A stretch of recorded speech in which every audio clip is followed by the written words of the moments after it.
back over control of the internet.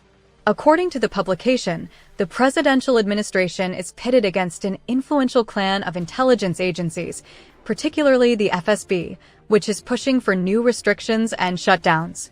The Kremlin fears that widespread public anger will impact the parliamentary elections in September. The presidential administration and its political department, headed by Kiriyenko, are personally responsible to Putin for the elections and their outcome.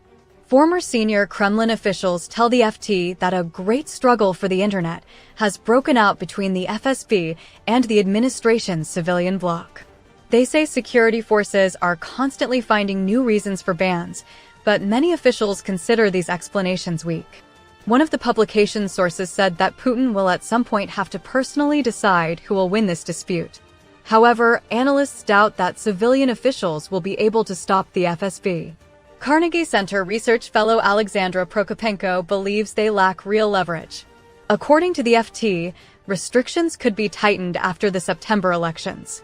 Discontent is already growing in Russia due to mobile internet outages, payment problems, and service blocking. One former official acknowledged the scale of the change. Just a few years ago, the term Chinese internet in Russia was practically an insult. Now, he said, compared to Russia, the internet in China looks like a place where you can breathe freely. This is one of the rare signs of open conflict among the elites around Putin. The security forces demand control, while civilians fear the political cost. But Putin, who emerged from the ranks of the Chekists, generally supports the security forces, who have radically increased their influence in recent years. A split has emerged within the inner circle of Russian dictator Vladimir Putin over the future of the war against Ukraine. Some members of the Russian elite support continuing the war, while others insist on ending the hostilities. President of Ukraine Volodymyr Zelensky said this in an interview with The Guardian. According to the head of state, some representatives of the Russian authorities support continuing the war, while others believe it must end.